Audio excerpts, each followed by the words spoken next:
All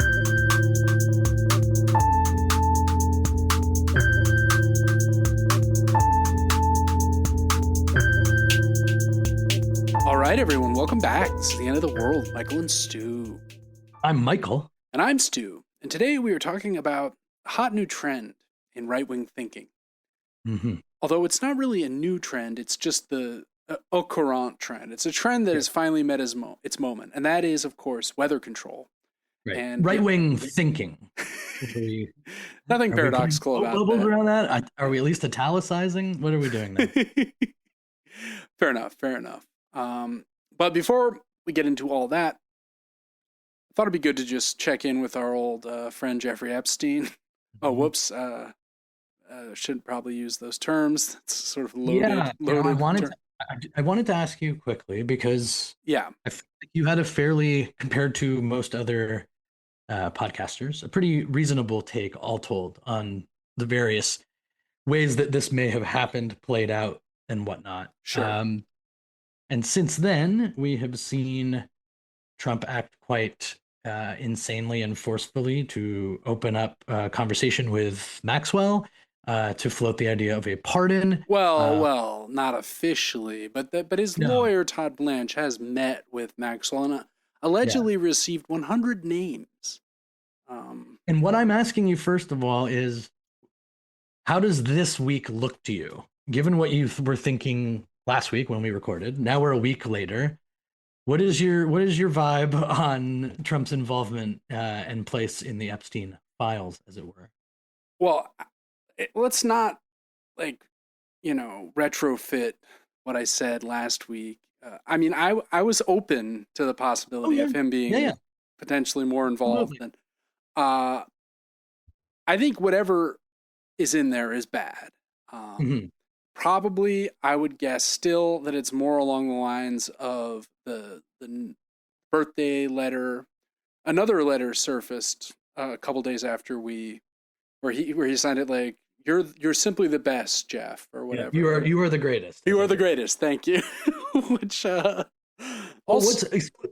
what's unfolding to me, at least. Oh, and a photo of him at Trump's wedding, I think, appeared too. I think it's obviously very bad. And it's tied in also with the fact that he has lost his feeling, at least for now, of invincibility. And I think those two things are combining to generate some of this reaction. But it does seem as though it seems just pretty telegraphed that he's trying to dig up dirt on other people. As a deflection. Right? And then on top of that, one of the things that are kind of connected to this, it feels like, in the sense of when it became a talking point, was the Obama coup, right? Well, right. That's the new distraction. I think we even touched on that last week. Like, there's no there, right? I mean, first of all, he's talking about trying Obama for treason. Do you know how many people have been convicted for treason since 1950? No. Just take a guess. 0. That's correct. The last time someone was convicted for treason was 1949. Perhaps the Rosenbergs? I don't even know if the Rosenbergs, I think it was a little later. I don't even think the treason wasn't even on the table for them. Okay. Though they were executed for, betraying the U.S. So maybe that was the case. But yeah, treason also, there's like really, the standard for treason is set out in the Constitution, and it's like a very high standard to meet. It's like there have to be 2 witnesses that corroborate a direct treasonous act. Like you have 2 guys that saw Benedict Arnold like handing over the key to the fort or whatever. It's so, there's a lot of smoke, no fire. He was sharing AI generated memes of Obama being handcuffed in the Oval Office and like chasing him, like a police chase with him behind Obama. Yeah. But then he also released a statement, something to the effect of, Obama should be very grateful for me. He owes me. Because without my Supreme Court making the president above the law, he'd be in jail right now. I really don't think... I watched... Where do you see the connections between this and the fallout from the Epstein thing? Oh, I mean, I think it's just a total attempt to change the subject, right? Yeah. Just to divert attention. Like he always does. I mean, he's usually quite good at this kind of move. But I think it's not... I think honestly, getting names from Maxwell is also not going to work because what? Maxwell gives him 100 names and it's like all Democrats and like celebrities that he doesn't like. Like Right. that's very transparent, right? Like, and Right, then Maxwell's credibility. Right. I mean, she has no credibility. That's right. Like, we can't believe. What's her incentive to like give these names and not right? Although having no credibility has never really been an issue for Trump and people that he has teamed up with, right? That's true, but just saying things seems to be the primary mode of operation. Yeah. Look, I'm not too worried about President Obama's safety, shall we say. That said, I mean, would it be kind of fascinating if Obama was arrested? I think you might see like a level of outrage and backlash to Trump that you've never seen if that were to happen, right? And we're already, the backlash to Trump in general continues as like ICE is arresting toddlers every week and like pulling them out of preschool and stuff. I mean, with a mask on and like taking them into an armed van or what have you. These are things that people don't like. It's a weird paradox. They like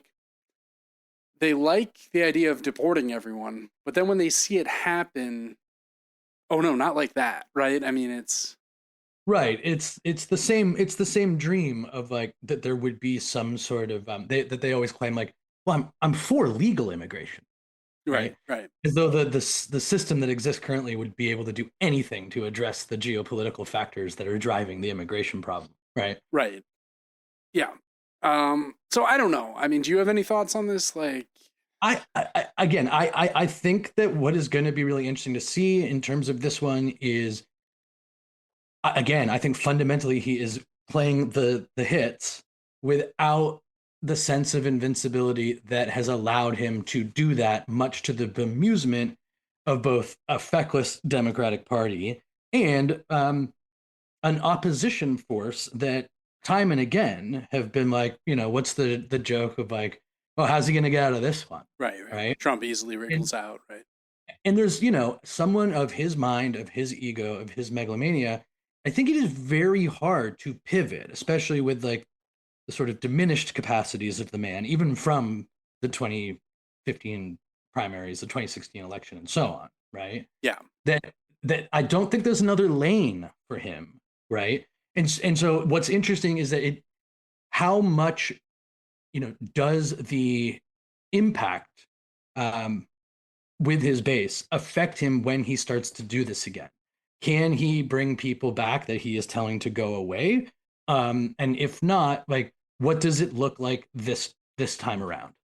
Yeah, no, I mean, I agree.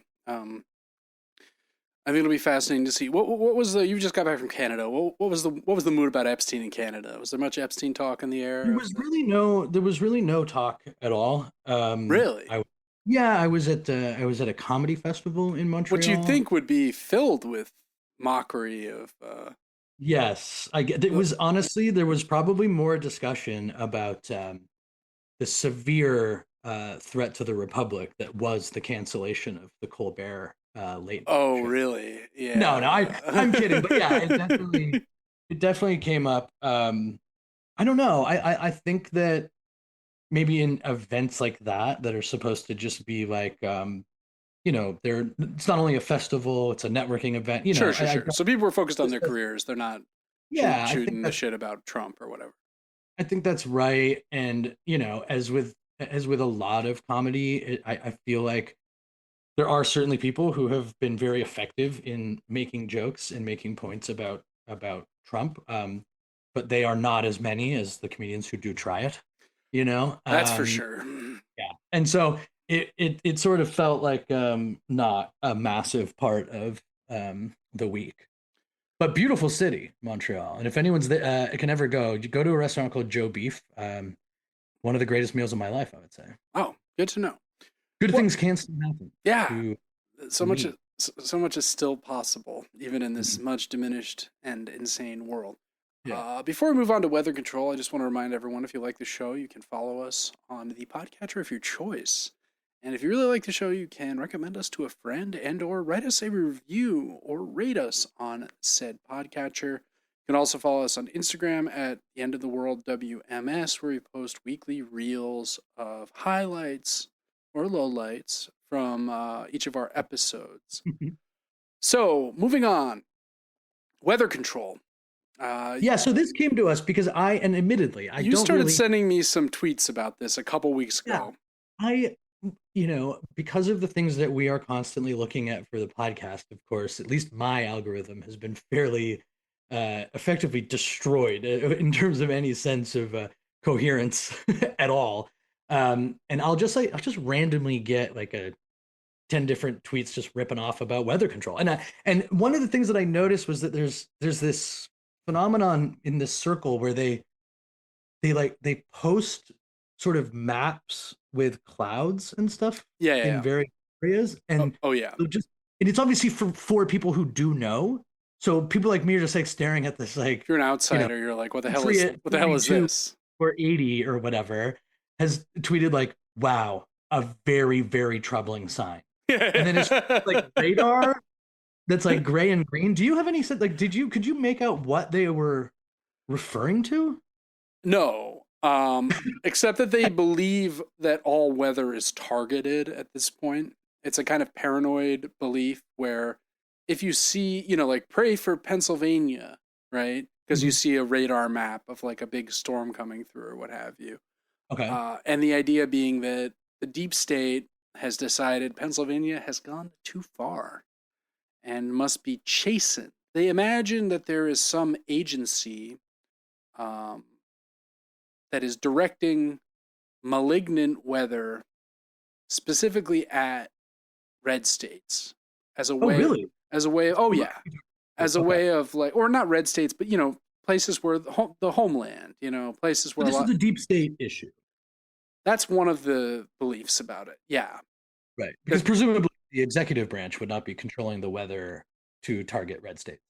No, I mean, you see the people begging Trump to like defund HARP, which is like the high altitude something or other, which they claim is the agency that is like manipulating cloud cover to cause. Okay. And the idea is basically to destroy people's lives and property. Yeah, to make Trump look bad, hurt the enemies of Trump, or hurt the supporters of Trump. Why there were still storms and hurricanes while Biden was president, unclear, right? Mm-hmm. I guess to keep up the cover, right? Because it'd be too obvious if this only happened. Right, get ready for the big one, right? Right. So this has been a news item in the last 6 months. Several states have moved legislation with the aim of banning atmospheric attempts at weather control. Tennessee has actually passed a ban on chemtrails, right? So how familiar? That are not real, or what? They're not real, but that doesn't matter. It's illegal now. But in case they are, it is illegal. That's right. Okay. So there's a story from Axios. I'm not fired, I quit. Type. Yeah. I'll put a link to the story in, and this is from June. This is a month and a half old, 2 months old. At least 12 states are seeking to ban chemtrails. And basically, it says the ban in Louisiana that hasn't been passed yet, but is under consideration, bans the release of chemicals into the state's atmosphere. First of all, I love the idea of a state having like a distinct atmosphere. It's like this air here in Louisiana. Oh, this is Texas, no, Louisiana, right? It's like as if it's not all the same thing. I guess there's a chance that these incredibly evil people at the top could actually have these, maybe even like domes, Stu, at the top of each state that we can't even see, right? I was thinking about that dome from the Simpsons movie. Yeah, something like that. Right. Or, various sci-fi domes. But it says that release of chemicals is banned into the state's atmosphere for the express purpose of affecting the temperature, weather, climate, or intensity of sunlight. Okay. Yeah. And this is coming from the bottom, right? I mean, chemtrail theory, we'll get into where it comes from in a little bit. I've got to do some background before that. But basically, they claim that these cones of cloudy material you see following after jets, when a jet flies over, a passenger jet or military jet, whatever it is. I mean, I remember these from being a kid, right? and looking up in the sky and thinking, oh, it's so cool. Like, look at that long cloud. Like, oh, and there's a plane that's leaving it. And to me as a kid, it just made sense. It's like, oh, well, the plane is thrusting out a lot of stuff. So it's a powerful engine. You were advanced for your age. Oh yeah, I was very smart. I was like, wow, it makes sense. There's a big engine that it would leave something behind as it moves forward. Yeah. That might not be a chemical conspiracy. It says child stew. Well, as it turns out, and we'll get to this in a bit, but the chemtrail conspiracy doesn't really come into being until the 90s. So I was, a teenager by the time this is even on the horizon. But I thought it'd be interesting to look back at like where this idea of diabolical and or potentially benevolent weather control comes from. And that took me to one of my favorite characters from intellectual history, and that is the Viennese psychiatrist Wilhelm Reich, who, I won't do the Reich pronunciation each time, but I thought just once of Reich, in English, who was a Viennese psychiatrist, as I said, who was one of Freud's, close co-workers. He was quite a bit younger than Freud. He was born in 1897. Protege or just He's one of his proteges. I mean, there's also Jung, right? I mean, there's a whole coterie of people in Vienna that were working on establishing psychoanalysis on a so-called scientific footing. Some would say that they never quite achieved that, but certainly they invented the field of the psychiatry as we know it and normalized the idea of like a therapeutic relationship being something that's potentially beneficial. Certainly something... Reich was the big sex guy too, right? Who was? Reich. Oh, yeah. He was the most sex-oriented of all the sex-crazed psychoanalysts. I think he got married something like 7 times and was just constantly having affairs. And yeah, I mean, he's one of these interesting people who starts out at a young age, in his late 20s and 30s, working with Freud in Vienna at the height of his profession, writing papers that are still influential in some circles today on various ideas of libido and how sexuality affects the integration of the self and consciousness and, totally respected. And then over the course of the last 30 years of his life or so, becomes increasingly paranoid and strange and esoteric, moving kind of like from the center to the fringe. Right, which is not always something that you see. Usually people who are in the center of their profession early in life will kind of hover in that same area for the rest of their career, right? It's not like Freud at the end of his life was like, oh, by the way, like... Married 7 times, you might lose it just a little bit, right? Yeah, right. It sounds like a lot of work. Like, really makes you think about your idea of things like permanence. Right? I mean, having been married 0 times myself, it sounds like absolutely exhausting. So this all starts when he starts to kind of develop a biological system where he believes that there's like this material called orgone that is everywhere. And he gets the name orgone from orgasm. Like he's obsessed with the idea that our sexual energy is tied to a kind of etheric force that's all pervasive and everywhere. Okay.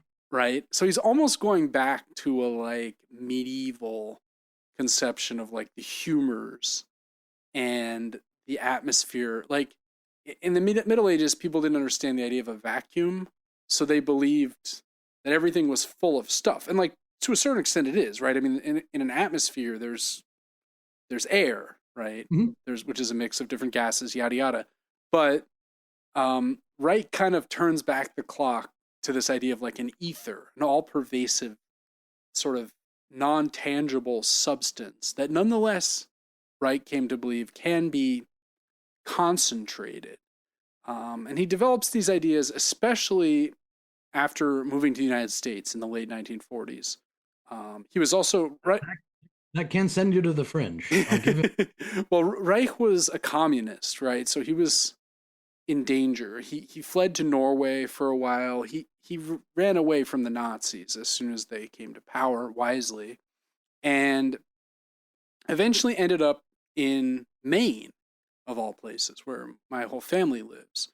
And he bought a property and set up a compound in Rangeley, Maine, that's called Orgonon.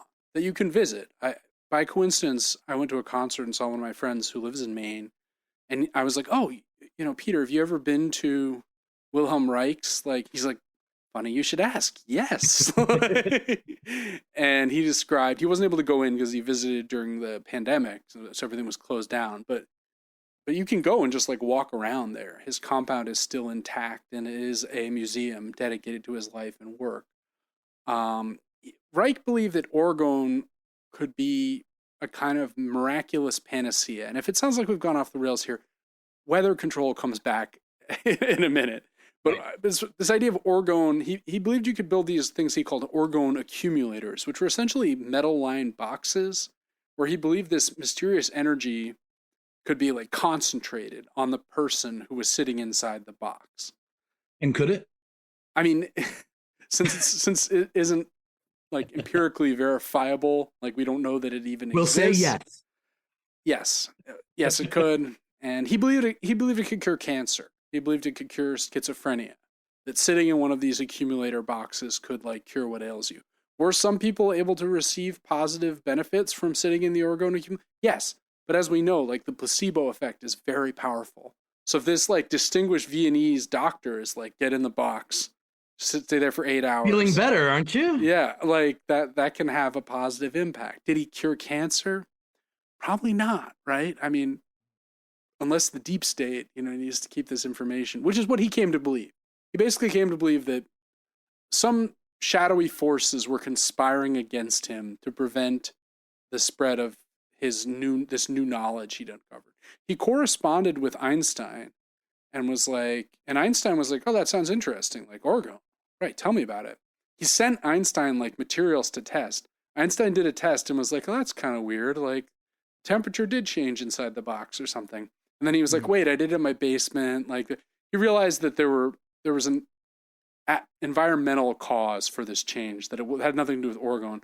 And Reich was like, no, trust me. Like, I've accounted for. Einstein was like, "Okay, like, can you leave me alone now? Like, stop." And like, he kept sending more and more, longer and longer. Ghost him, Einstein tried to ghost him, and he kept sending like 30-page detailed memoranda about further experiments. Right. Einstein sent back like one-word letters that are like LOL. Einstein like didn't send back anything, put them immediately in the shredder. I think he tried to distance himself.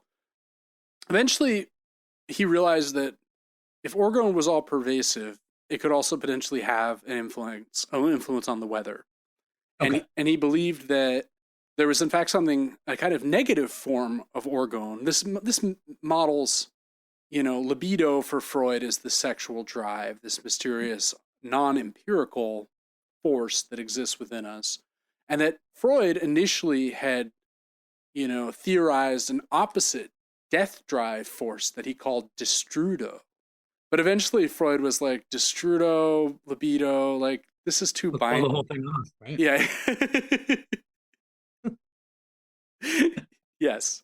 He eventually was like, this is too binary. Like, we don't need destrudo. The death drive can be part of libido. It can be like a dialectical thing where they are synthesized into libido. But with Reich discovered something he called deadly orgone radiation, which he believed led to desertification. So like an accumulation of deadly orgone radiation would lead to an area becoming a desert. This is why he believed like the Mojave Desert or the Sahara Desert which had once been green, had become. Okay. Never mind that there are like better meteorological explanations for these phenomenon. Set that aside. So he invented these things called cloudbusters, which are long aluminum tubes that were like 15 feet or 15 meters long, hollow tubes that were clipped by a wire to bodies of water that he would like point at the sky with the aim of like dispelling this deadly orgone radiation. And just stood there with the pipe, pointing them at the sky. Yeah. And there are a bunch of them. And there's this story that a bunch of farmers in Maine were having a big drought. It had been months and months, no rain. They're desperate. They come to Reich and they're like, "Dr. Reich, we hear you can have a pipe. You can bring rain with your." I'm trying to get that pipe with your orgone. Yeah. Is that J.R. Smith? Yeah, good callback. We heard that you can bring rain with your magic orgone guns that don't shoot anything but are empty. Anyway, Reich agreed. He said, but don't pay me unless I succeed. They said, no problem. Yeah.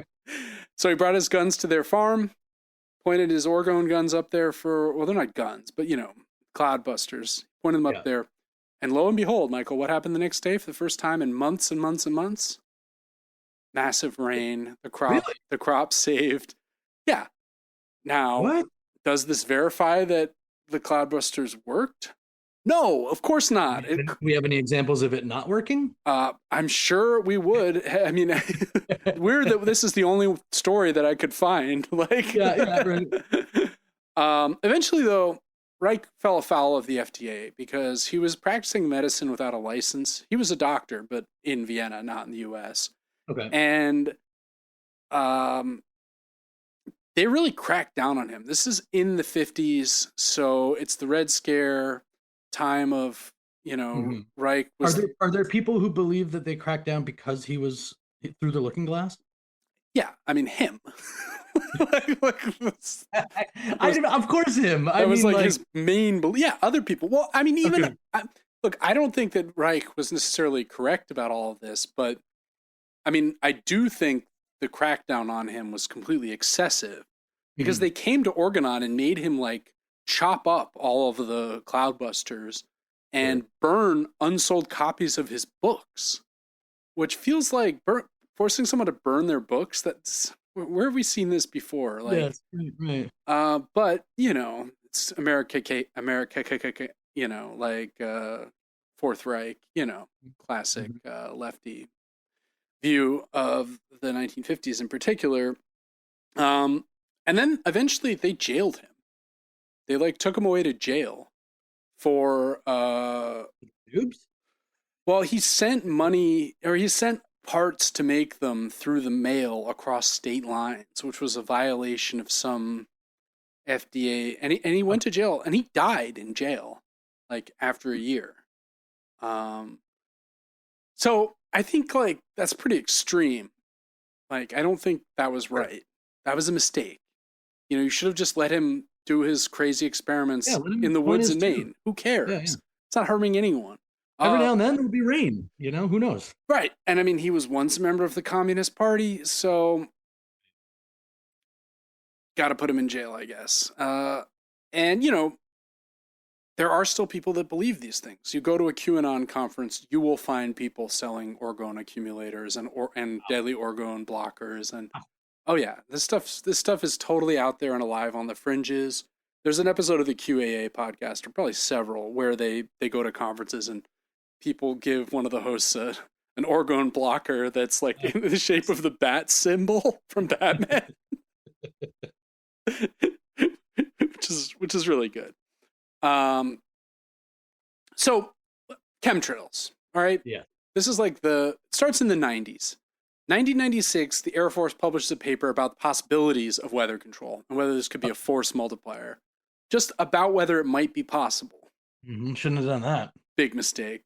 Internet cranks immediately seize on this and are like, it's happening. In AOL chat rooms? Literally, Usenet, just, right, 96 is the early... Controlling the weather. What's that? Say it again? ASL. They're controlling the weather. Yeah, totally. I mean, really ridiculous. Of course, and they point to the trails behind planes as being evidence of this, right? Logically. 2000, the EPA publishes a massive rebuttal, being look, we're not doing this. This was a hypothetical thing. And of course, how is this taken? It's a cover-up. Bingo. Yep. EPA continues over the next 15 years to push back against new instantiations of this sort of stuff. I remember after 9/11, some of my fringier friends who were really into,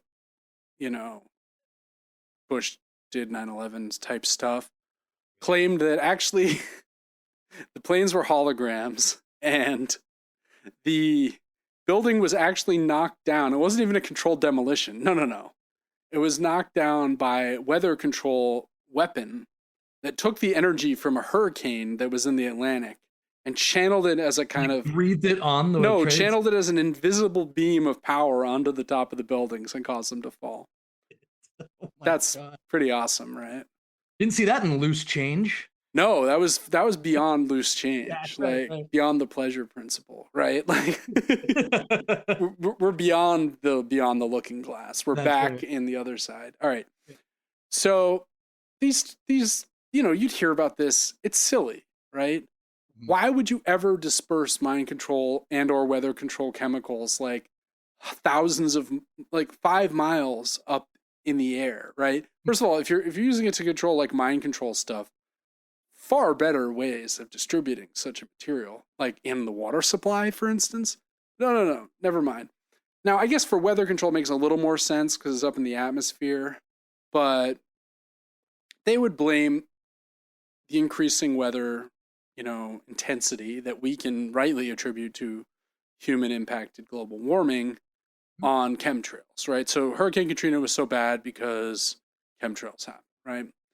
Now, one of the leading, all this though was very fringe until basically 2019, 2020, right?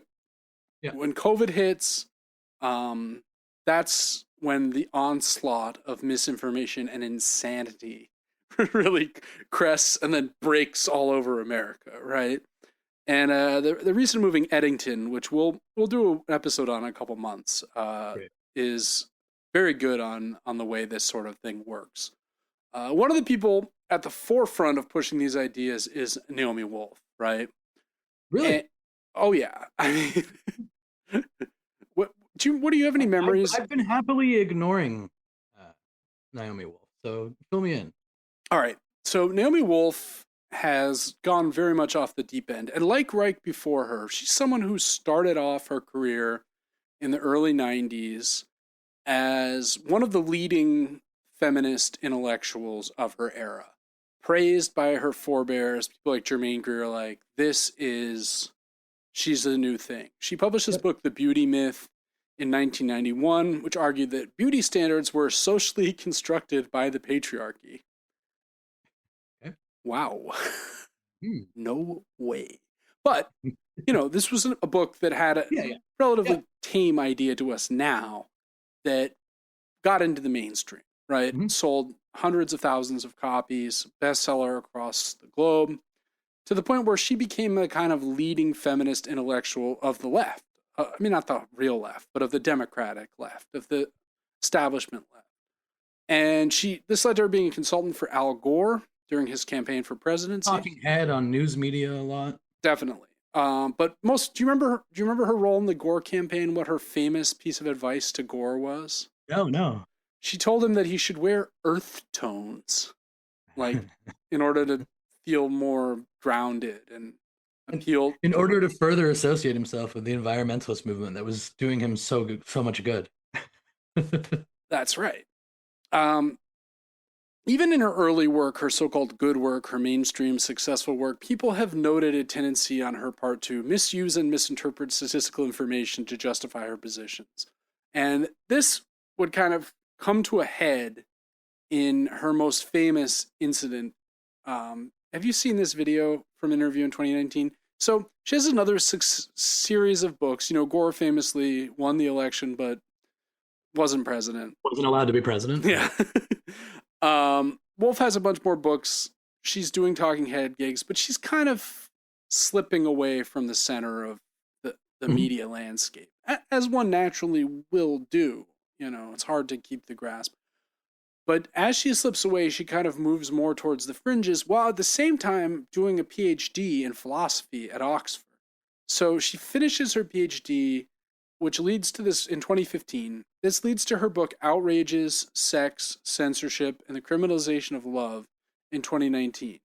And this book gets published in the UK, and she starts to go on a lot of shows to promote it, the press junket, so to speak.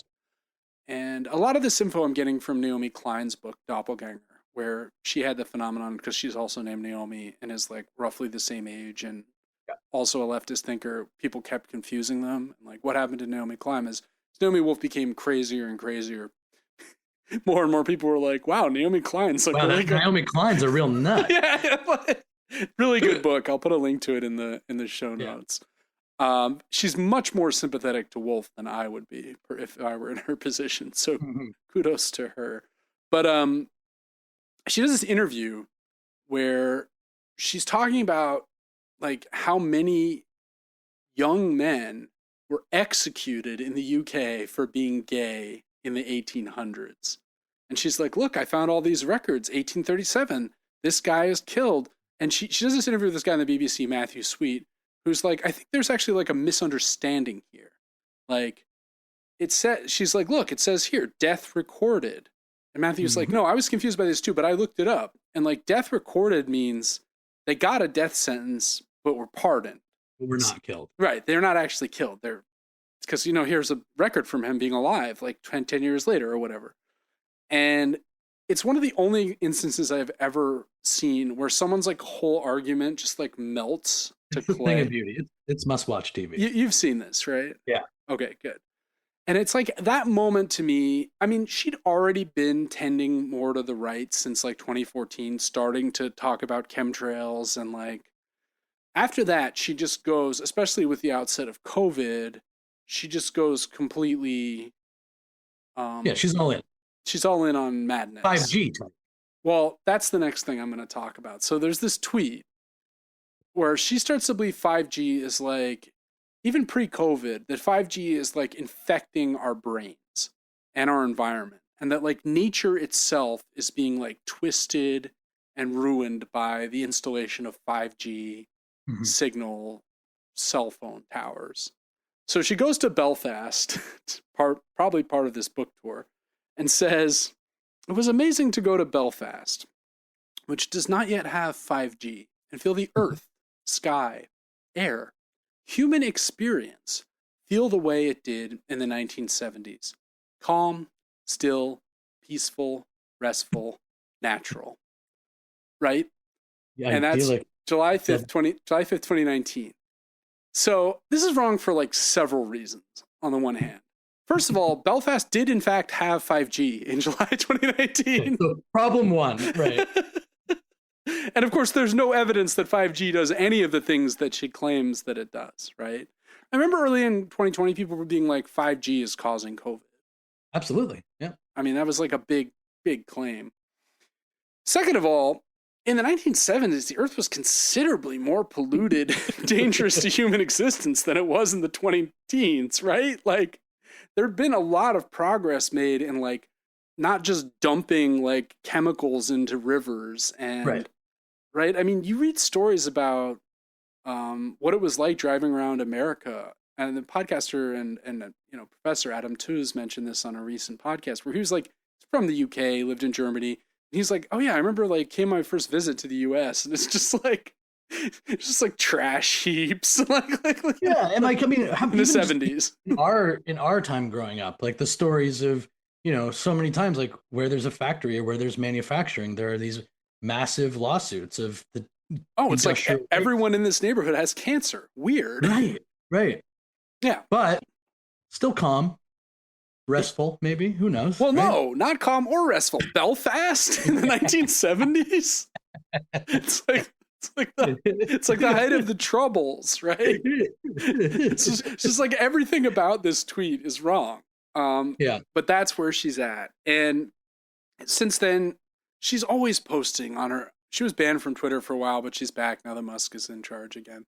She's always posting just like random pictures of clouds being like, I am so scared. Like, just because the clouds are like a weird shape or something, or like a weird striation pattern. A lot of that. What's going on with the clouds? I just don't like. I don't get it. Like, again, as with Reich, you've got someone who moves from a position of intellectual respect and power to the utter fringes, to where she's now like a go-to guest, or at least she was in 22 and 23 on Steve Bannon's podcast. And she still thinks of herself as being on the left, and yet sitting in opposition tonight.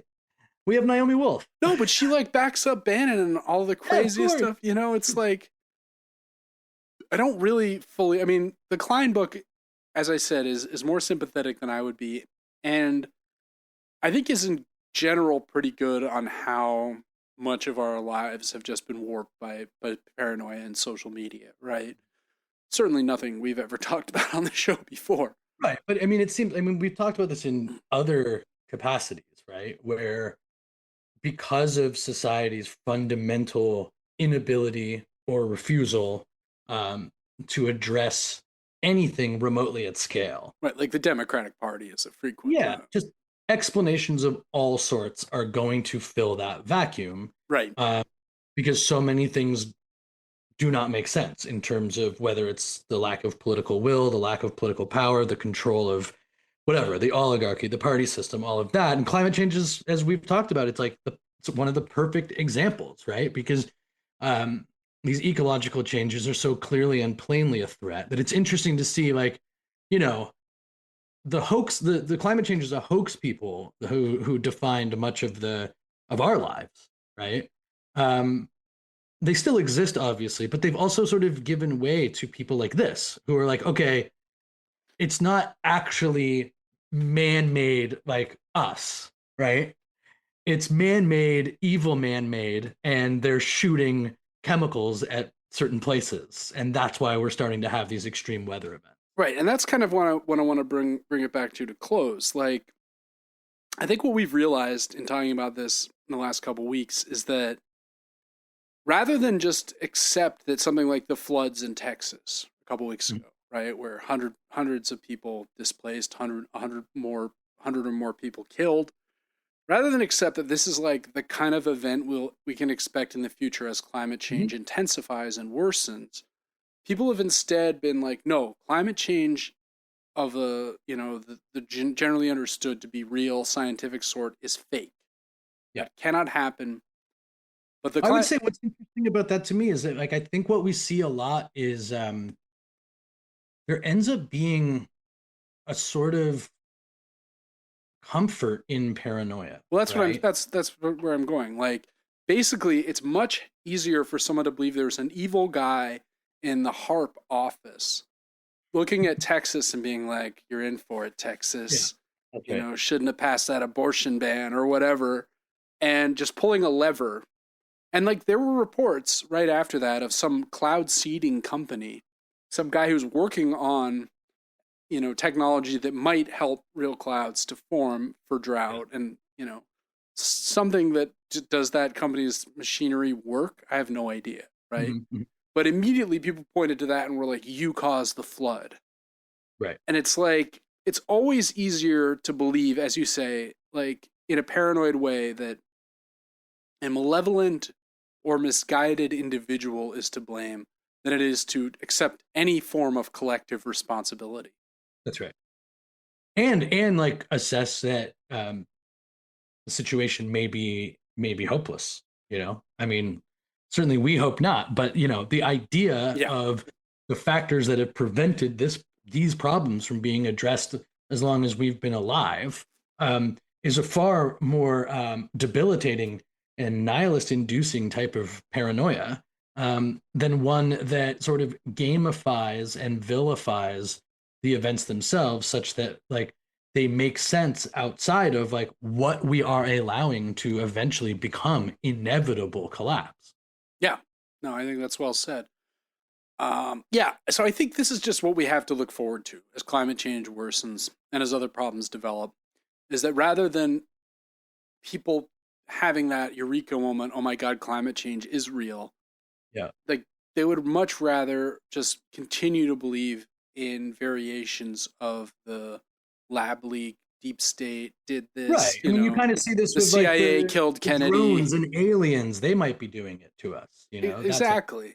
Right. I mean, the paranoia, the paranoid beliefs always arise as a defense. Like, that's why when you say that they're like comforting in a weird way, like, that's why I think people love the JFK conspiracy, because it's comforting to think evil men. Mm-hmm. It's not comforting to think some crazy wacko went up in a building and killed the president, right? No one wants to think the world is so chaotic and ran them, except me. And people running it so incompetent or worse. Well, right? people forget the main lesson. That is that chaos is a ladder. No. Yes, let's end there. That sounds perfect. Yeah. Why don't you tell the listeners what? All right, so we're going to be in the next couple weeks. We're going to be taking a little diversion from our normal doom and gloom. And a funny thing about the show is that Michael and I actually started to do a original version of it 6 years before we actually did one of the great titles, I think, which was A Brief History of, and then the first series was going to be The Afterlife. Right, Brief History of the Afterlife. And we did actually record... No, a brief. That was it. A very brief. A brief, very brief history. So we thought we'd revisit this material. We're going to re-record. We're not putting out our old episodes as amazing, trust me, as they are. But we're going to re-record these because we've got some stuff coming up in August, and it'll be just easier for us to have a bunch of episodes. So there might not be as much news coverage. I think next week there still will be, but to sort of intro this little diversion in the show, we're going to look at Albert Brooks's movie Defending Your Life, which I'm shocked to learn Michael has never seen. That's true. It was made to feel shame in pre-production. Yeah. I mean, as a kid, it was one of my favorite movies. Like, I just love this vision of, like, you go to the afterlife and it's like, there's like a food court. Very funny movie. And after that, we're going to segue into some episodes about ancient beliefs about the afterlife. Yeah. First prehistoric, then we'll talk about Mesopotamia, ancient Egypt, ancient India. It's all going to be very, very interesting stuff. Yeah, and I think the idea, generally speaking, is we'll eventually go through right up to the modern day, but not all at once. Right. I mean, we're going to do a few episodes of this, and then we'll go back to more normal scheduled programs. So this will be like a recurrent series. Right. Okay, well, I'm excited about it. I am too. And again, if you like the show, follow us on podcatcher of your choice, like, subscribe, etc., etc., etc. And until next week, this has been the end of the world with Michael and Stu. I'm Michael. And I'm Stu, and we'll talk to you real soon.